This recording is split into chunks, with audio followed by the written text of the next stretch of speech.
Steph, qu'est-ce que tu fais là? Ben là, je pratique la cohérence cardiaque, franchement. Puis ça a l'air que c'est vraiment puissant, la tête en bas de même. Wow! Ça a l'air confortable. Ah, je suis bien au bout. Gars, je suis relax.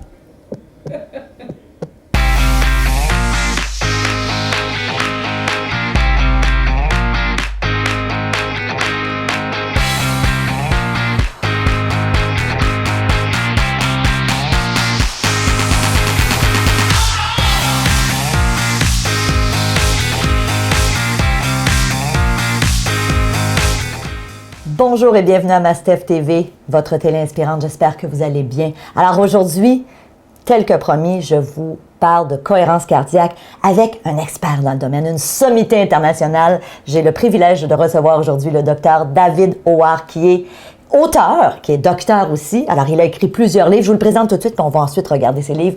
Docteur Howard, merci d'être ici avec nous pour nous parler de ce sujet qui est tellement intéressant, hein, la cohérence cardiaque. Okay. Merci de m'accueillir, c'est un très grand plaisir pour parler justement de cohérence cardiaque. Et dans le cadre de cette entrevue, je vais présenter vos livres. Alors, vous avez écrit Cohérence cardiaque 365. Vous nous avez expliqué que pour pratiquer la cohérence cardiaque, il faut le faire idéalement 3 fois par jour, à raison de 6 respirations, inspiration, expiration par minute, pendant 5 minutes. Exactement. Et ça a supposément des effets extraordinaires, on va en parler. Je vais enlever le supposément. Ah, OK. Merci de me ramener à l'ordre. Ça a des effets extraordinaires, puis ça a été scientifiquement prouvé. Puis on va en parler, hein. Vous dites que ça permet d'arrêter de fumer. Ouais. Je trouve ça fantastique, il y a plein de gens qui vont être interpellés. Vous avez écrit un livre, 5 minutes le matin. Oui. Maigrir par la cohérence cardiaque, ça aussi, je suis certaine qu'il y a plein de gens qui se disent comment est-ce que je peux perdre du poids en pratiquant la cohérence cardiaque? Et vous avez écrit aussi un livre sur l'intuition. Apprenez à écouter votre voix intérieure pour prendre de meilleures décisions. Vous faites aussi des formations sur la cohérence cardiaque. On pourra y revenir tout à l'heure. Alors, premièrement, quand vous dites la cohérence cardiaque peut nous aider à arrêter de fumer. Oui, alors, justement, dans ces livres-là, mais toutes les indications dont vous avez parlé, à la base, il y a toujours les émotions.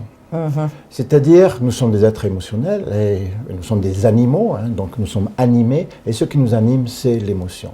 Bien sûr, il y a les émotions d'éloignement par rapport à un danger, la colère, la peur, la surprise, il y a les émotions de rapprochement, l'amour, l'attachement, et en fait, nous sommes régulés par cette bascule émotionnelle en permanence qui nous permet de nous adapter. Donc, à la base, il y a toujours des émotions, et dans toutes ces indications, à la base, c'est notre système émotionnel qui est déséquilibré en général par notre mode de vie, par l'environnement, par le stress. Il faut savoir que la cohérence cardiaque est une pratique respiratoire qui agit directement sur le système nerveux autonome, c'est-à-dire notre système de santé. Ce système, nous le partageons avec tous les vertébrés, les dinosaures avaient le même, donc c'est vraiment quelque chose de physiologique. Et chaque fois que nous sommes en cohérence cardiaque, nous balançons, nous équilibrons ce système. Il faut savoir que toutes les émotions, sans aucune exception, sont soit polarité sympathique, fuite ou combat, c'est-à-dire éloignement du danger, soit je m'éloigne en m'enfuyant, soit j'éloigne le danger en l'éliminant ou en me battant avec lui, ou le système parasympathique, ou au contraire du système parasympathique, c'est-à-dire le rapprochement. Et toutes les émotions sont soit sympathiques, soit parasympathiques. C'est-à-dire, lorsque je suis en cohérence cardiaque, j'équilibre mon système émotionnel aussi. Il n'y a pas que le cortisol qui baisse, il y a véritablement un équilibre, j'appelle ça l'apesanteur émotionnelle, c'est-à-dire en cohérence cardiaque, en dans cette zone totalement, pas neutre, mais d'équilibre. Dans le domaine du tabac, il est certain que le fumeur a un problème d'adaptation et il a la chance d'avoir mis en place une pratique respiratoire pour gérer son stress. Et c'est véritablement dans ce domaine-là où la cohérence cardiaque a le meilleur effet. On va tout simplement remplacer le vecteur à travers lequel il va fumer. On va remplacer progressivement la cigarette par une autre pratique respiratoire qui a pratiquement les mêmes effets que ce qu'a la nicotine, qui est extrêmement perverse, la nicotine. C'est à la fois un stimulant sympathique et ce qu'on appelle un parasympathique mimétique. Il fait les deux, comme la cohérence cardiaque, mais sans aucun risque, sans aucun effet indésirable. Et c'est vrai que c'est dans le domaine de l'accoutumance au tabac qu'on a les meilleurs résultats dans ce domaine des accoutumances, parce que les fumeurs utilisent déjà la respiration. Wow!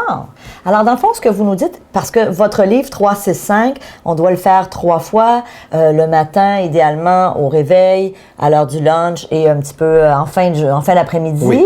Est-ce que c'est la même chose pour la personne qui veut cesser de fumer ou est-ce qu'elle doit le faire plus souvent? Alors, tout d'abord, il n'y a aucune pratique spécifique, comme la pratique pour l'aide à la prise de décision, comme pour les troubles du sommeil, comme pour le tabac, qui fonctionne vraiment si on n'a pas une pratique régulière. Okay. C'est vraiment le 3-6-5, c'est la base. Ouais. Et même, je ne recommande pas de faire une pratique particulière sans avoir une pratique qui fonctionne bien. Sinon, ça ne marchera pas vraiment.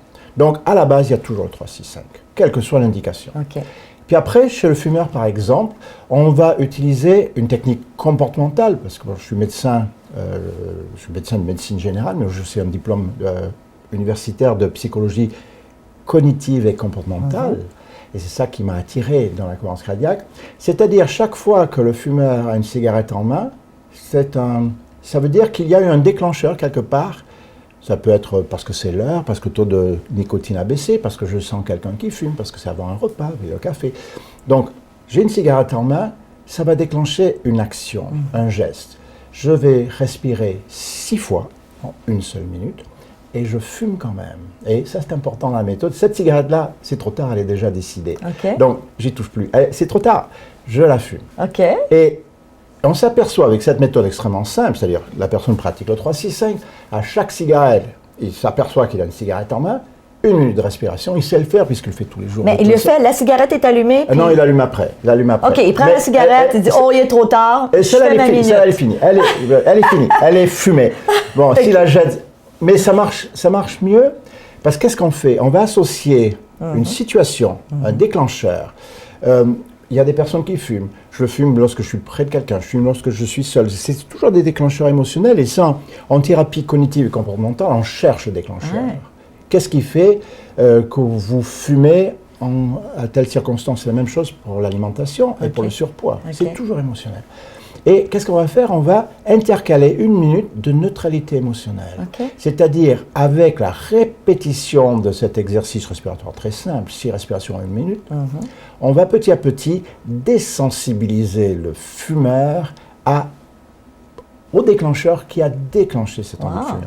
Et on ne cherche pas à arrêter de fumer, on cherche à interrompre cette cascade émotionnelle qui fait qu'il y a une émotion à cause d'une situation, une émotion, qui est adossée toujours à une pensée et qui entraîne un comportement. Donc on essaie de mettre un petit changement de circuit, un petit aiguillage pour changer un peu le circuit. Et ça, tranquillement, pas vite, ça va nous faire en sorte qu'on aura moins envie de fumer, c'est ça? Alors, petit à petit, et je demande justement aux fumeurs de toujours démarrer le matin avec un paquet plein. En France, c'est 20 cigarettes. Ici, je crois que c'est 25. C'est 25, J'ai jamais fumé une cigarette de ma vie, donc c'est un domaine que je connais absolument pas.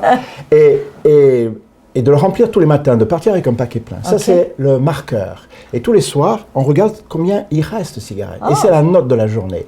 Alors, c'est intéressant en France parce que il y a 20 cigarettes, et à l'école en France, on est noté sur 20. C'est-à-dire 18 sur 20, c'est une très bonne note, c'est 90%. 7 sur 20, c'est pas une bonne note. Et donc, j'ai la note de la journée, elle est marquée dans le carnet. On s'aperçoit après plusieurs semaines, parfois plusieurs mois, que le nombre de cigarettes baisse sans qu'on s'en soit rendu compte. C'est comme inconscient. Absolument. Et ce qui fait la force de cette méthode-là, il n'y a rien qui est imposé. C'est-à-dire, il n'y a pas la frustration de dire cette cigarette-là, il ne faut pas que je la fume. Ce qu'on cherche à désensibiliser, pourquoi est-ce que j'ai sorti la cigarette? C'est vraiment intéressant. Vous avez parlé du poids, on va y revenir, mais moi, ce que je veux voir avec vous, c'est comment vous êtes arrivé à découvrir la cohérence cardiaque? Qu'est-ce qui vous a amené là? Vous avez aussi connu très bien le docteur David Servan-Schreiber. J'aimerais que vous nous en parliez. Donc, comment vous êtes arrivé à... Je fais toujours attention avec le mot découvrir. Parce que quand on dit découvrir, on passe pour un découvreur, c'est-à-dire quelqu'un qui a inventé. Je n'ai pas inventé la cohérence cardiaque. Personne n'a inventé la cohérence cardiaque. La cohérence cardiaque, c'est une programmation automatique que nous avons. Les anciens l'avaient trouvée, ça a été un peu oublié. Et il n'y a pas si longtemps que ça, il y a une 60aine d'années, des chercheurs se sont rendus compte, des pneumologues d'ailleurs, se sont rendus compte que lorsque leurs patients respiraient à certaines fréquences, ça avait des effets sur la santé. Et ça a une 60aine d'années. on a 15 000 études là-dessus, donc on est totalement dans du domaine pas supposé, on est dans du vrai domaine. Et comment je l'ai rencontré? Donc, j'étais installé en France, j'ai exercé 30 ans, et comme médecin, mais aussi je m'occupais du stress, avec mon diplôme de psychothérapie cognitive et comportementale. Donc, le stress, les effets du stress, le stress post-traumatique, les phobies, tout ça, c'était ma spécialité. Et c'est sûr que j'étais à la recherche d'outils. J'ai bien sûr proposé la relaxation, j'ai bien sûr proposé du yoga, la méditation. C'est pas toujours facile.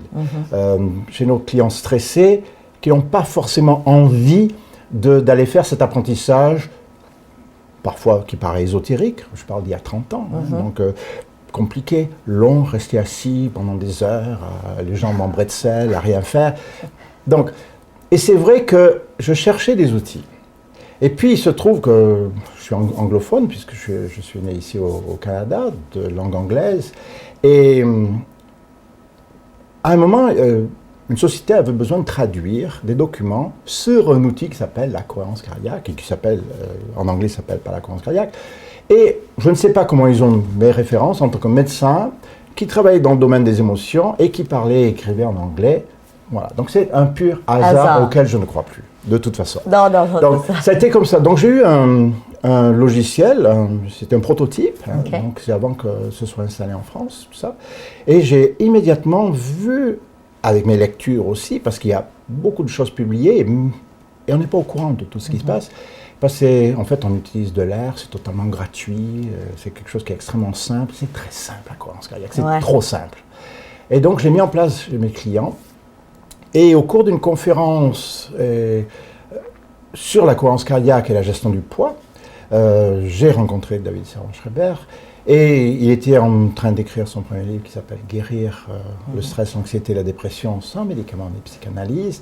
Et donc on s'est liés d'amitié, on a pas mal de points communs, et nous avons créé ensemble à Paris, il y a plus de 10 ans maintenant, l'Institut de médecine intégrée, qui justement enseigne aux professionnels de la santé, surtout les psychologues, les techniques qui sont dans ce livre Guérir. Bien sûr la cohérence cardiaque, c'est 2 chapitres, le MDR, la luminothérapie, les oméga-3, tout ce dont il parle dans le livre Guérir. Et donc cet institut existe encore aujourd'hui, ça a juste changé de nom, et David Servan-Schreiber nous a quittés il y a 5 ans environ, mais l'institut existe toujours, et je crois que c'est le meilleur hommage qu'on puisse lui rendre, de dire que ça fonctionne encore, et nous avons plusieurs fois par année des psychologues, psychothérapeutes qui viennent faire cette formation. Qui viennent faire la formation. Donc c'est un hasard auquel je ne crois pas. Oui, c'est ça, exactement. Puis aujourd'hui, vous en avez fait votre mission. Là. Alors, on voit la plupart de vos livres, vous parlez de la cohérence. Oui. Parlons de la perte de poids, parce que je sais qu'il y a plein de gens qui disent « j'ai quelques kilos à perdre ». Comment est-ce qu'en respirant, on peut maigrir? Est-ce que c'est un petit peu le même principe que le tabac? C'est à la base le même principe. OK. Comment est-ce que notre poids est régulé? Au niveau physiologique, le poids est régulé à 100% par le système nerveux autonome. La volonté n'a rien à faire dans la gestion du poids. Bien sûr, on peut arrêter de manger volontairement, mais en quelques semaines, le corps dit « Oh, c'est un stresseur, je vais me mettre en mode fuite et combat, je vais sécréter du cortisol, je vais stocker des graisses. Et c'est le yo-yo, et c'est-à-dire depuis les années 50, avec un médecin spécialiste qui s'appelle Stunkard, toutes les études, et je parle bien de toutes les études, montrent que 90% des personnes qui suivent une prise en charge diététique pure ou que des régimes ou des diètes, ça échoue à moyen terme. S'il n'y a pas une prise en charge des émotions qui font que justement je me mets à stocker du gras. Et nous sommes programmés, comme je vous ai dit, comme les dinosaures, c'est-à-dire c'est une programmation ancienne. Quand il y a une menace, je ne sais pas quand je vais pouvoir manger à nouveau, donc quand je mange, je garde tout. Et donc à la base, c'est ça. Le poids est intégralement géré par le système nerveux autonome. Et pour ceux qui connaissent la pyramide de Maslow, les besoins essentiels, c'est tout à fait en bas. C'est les besoins essentiels. La volonté n'a rien à voir là-dedans. Et donc, je ne suis pas contre les diètes, les régimes, les restrictions. Si elles ne sont pas accompagnées de cette régulation, balance émotionnelle, ça ne fonctionne pas sur le long terme. Il est certain que respirer va me mettre dans cet état émotionnellement neutre, va m'apprendre à gérer mon système émotionnel, Et c'est indirectement que le poids va s'autoréguler, c'est-à-dire je vais devenir moins sensible à ce qui me fait manger, moins sensible à la solitude, au travail, à l'énervement, aux enfants. J'ai exercé, parce que j'ai aussi un diplôme de nutritionniste en France, les nutritionnistes sont médecins, et je posais 2 questions, je vais dire patientes, parce que j'ai commencé ça il y a 40 ans maintenant, puis je me suis installé en 1976, et c'était des femmes qui consultaient les nutritionnistes, et je posais 2 questions. Pourquoi avez-vous grossi? La réponse est toujours émotionnelle, parce que mon mari est parti, j'ai déménagé, je ne suis pas bien au travail, mes enfants sont insupportables. Toujours réponse émotionnelle. Ouais. Moi, jamais dit je mange trop. Je mange trop de gâteaux. Là. Jamais. C'est à la base, il y a un déséquilibre. Ouais. Et deuxièmement, pourquoi maigrissez-vous lorsque vous êtes amoureuse? Alors, ça n'a jamais été publié, mais j'ai toujours posé la question, mais jamais dit c'est pas vrai. Donc, il y a forcément quelque chose. Et c'est-à-dire, quand au point de vue émotionnel, tout va bien, l'avenir va bien, j'ai pas de soucis, on m'aime, j'aime, je maigris. Alors, il y a quand même quelque chose là-dedans. Et je dis à ces personnes, voilà, je vous ai posé 2 questions sur votre régulation pondérale, et vous me répondez par des émotions. Des émotions. Vous ne m'avez pas parlé une seule fois de la nourriture que vous mangez. Ouais. Je ne suis pas contre les diètes et les régimes, mais associons-le avec une prise en charge émotionnelle. Et certes, il est vrai que le tour de taille, le poids, parce que maintenant la définition de l'obésité, ce n'est plus du poids, ce n'est plus un indice masse corporelle, c'est un tour de taille. 102 cm chez l'homme, 88 cm chez la femme. La définition de l'OMS de l'obésité, c'est les centimètres. Le tour de taille est directement corrélé au taux de cortisol. Au taux de cortisol. Et donc, voilà, à la base, c'est sûr, je ne peux pas résumer en 10 minutes tout ce qu'il y a dans le livre. Et encore, il n'y a pas tout, il y a juste quelques exercices. À la base, il y a le 3-6-5. Ouais. Et comme pour le tabac, je demande aux personnes à qui j'enseigne la méthode de pratiquer une bénédicité laïque, une prière laïque, qu'on a oublié bien sûr. Il n'y a plus ces actions de grâce avant un repas aujourd'hui, mais ce moment de calme, avec cette respiration, 1, 2 ou 3 minutes, si possible en famille, si tout le monde est encore autour de la table, avant chaque repas. Ça entraîne ce recentrage émotionnel, c'est-à-dire on va aborder le repas avec, dans une zone centrale d'équilibre. Et rien que ça, c'est un des chapitres du livre, rien que ça a une action extrêmement favorable sur la prise de distance entre ce qui s'est passé avant ce repas et ce repas-là. Donc voilà les bases. Bien sûr, il y a d'autres choses qu'on peut faire aussi sur l'image de soi, sur l'acceptation de soi. Ça va un peu plus loin que ces simples exercices par rapport à l'alimentation, mais voilà la base de comment on explique. Comment maigrir par la cohérence cardiaque. Je pense que bien des gens qui vont être interpellés par ce livre-là, pour celui aussi pour cesser de fumer. Je vous écoute et, bon, évidemment, moi, je pratique la cohérence cardiaque. Je vous le disais avant l'entrevue, je le fais avec mon petit garçon depuis qu'il a à peu près 4-5 ans. Est-ce que c'est bon pour les enfants? Alors, c'est très, très bon pour les enfants. D'ailleurs, il y a des programmes en Europe, et je pense à la Hollande en particulier, qui sont devenus des programmes nationaux de pratiquer la cohérence cardiaque dans les écoles. Ici, j'ai la chance de l'avoir mis en place dans au moins une école ici au Québec. En France aussi, nous avons des personnes qui le mettent en place. Et la cohérence cardiaque chez l'enfant, je veux dire que ça marche encore mieux et c'est encore plus simple. Je vous ai parlé de cette fréquence de résonance de 6 par minute, c'est plutôt pour les adultes. Ça dépend de la taille, de la hauteur, ça dépend de la taille. Chez l'enfant, si on voulait respirer à leur fréquence de résonance, ce sera un peu plus élevé. Pour votre fille, ce sera à peu près 9 fois par minute. OK. Et on s'est posé la question, justement, avec David Servan-Schreiber, il y a des années, est-ce que ça vaut la peine d'enseigner une pratique à quelqu'un et ça va changer? Oui, OK. Donc, on ne s'occupe pas de la fréquence résonance chez l'enfant. Parce qu'il va grandir. Dans une classe, surtout autour de 8, 9, 10 ans, les enfants sont tous de tailles différentes. Il faudrait vraiment... Ce serait trop compliqué. Et ensuite, un enfant n'a aucune difficulté à se mettre en cohérence cardiaque, quelle que soit la fréquence respiratoire. Donc, on oublie le 6 par minute chez l'enfant et nous recommandons de respirer avec son enfant. Donc, vous allez le faire à votre fréquence à vous, qui est 6 par minute. Et ça marche très bien. C'est pour ça qu'un enfant, quel que soit l'âge, peut prendre la fréquence qu'il y a sur toutes les applications. Vous le verrez, toutes ces applications, c'est toujours 6 par minute. Donc, ça a des résultats extraordinaires. Et on commence à avoir des retours dans le déficit d'attention et l'hyperactivité. On a un retour très positif dans les troubles du sommeil. Je vous ai parlé 3 fois par jour, matin, avant le repas de midi et en milieu d'après-midi. Lorsqu'il y a un trouble du sommeil, on rajoute une quatrième selle. Ça devient 4, 6, 5. Avant de se coucher. À la limite, assis dans son lit. Exactement, à la limite, assis dans son lit. Il faut quand même être bien droit. Alors, en général, quand tu es assis dans le lit est un peu mou. Et c'est quand même, comme dans toutes les pratiques de type méditation, de pratiques respiratoires, c'est la verticalité qui est importante. Okay. Et donc, le lit, si un peu dur, ça va bien, les pieds bien au sol, sinon, debout, sur une chaise, et ça fonctionne bien. Et donc, chez les personnes qui ont des troubles du sommeil, on fait une quatrième séance. OK. Ouais. Vous avez mentionné le mot méditation. On sait, il y a plusieurs études qui sont venues prouver que 20 minutes par jour de méditation ont vraiment des bénéfices. Dans le cas de la cohérence cardiaque, on parle de 5 minutes. Bon, 5 minutes 3 fois par jour. Est-ce qu'on peut dire que la cohérence cardiaque s'apparente à la méditation ou vous voyez que... Je pense que ce sont des cousins. OK. Nous faisons ce qu'on appelle du biofeedback, c'est-à-dire nous avons du matériel, et tous nos thérapeutes ont du matériel très simple, qui enregistre leur fréquence cardiaque et qui montre à l'écran quand quelqu'un est en cohérence cardiaque. Et nous enseignons à nos clients, à nos patients, en le regardant. J'ai enregistré de nombreuses personnes en méditation, je pratique moi-même la méditation de pleine conscience. Lorsqu'on est en méditation, on est aussi en cohérence cardiaque. Okay. Donc, le résultat est le même. Et c'est la raison pour laquelle on a exactement les mêmes résultats d'un point de vue physiologique, baisse du cortisol, augmentation de DHEA, l'hormone de jouvence, une amélioration des ondes alpha cérébrales, celles qui nous permettent de mieux réfléchir, de mieux prendre des décisions. Il y a tout un ensemble de facteurs de constante physiologique qui ont été dosés dans les deux. Et c'est le même parce que l'effet final est le même. C'est juste la façon d'y arriver qui n'est pas la même. Lorsqu'on est en cohérence cardiaque, c'est un effet physiologique. Lorsque vous respirez 6 fois par minute, vous êtes en cohérence cardiaque, je ne devrais même pas avoir besoin de le vérifier. C'est comme ça. C'est comme ça. Lorsqu'on est en méditation, on va s'entraîner à être assis ici et maintenant et à regarder passer les pensées, tout ce qui se passe dans la tête, sans y attacher d'émotion. C'est un entraînement.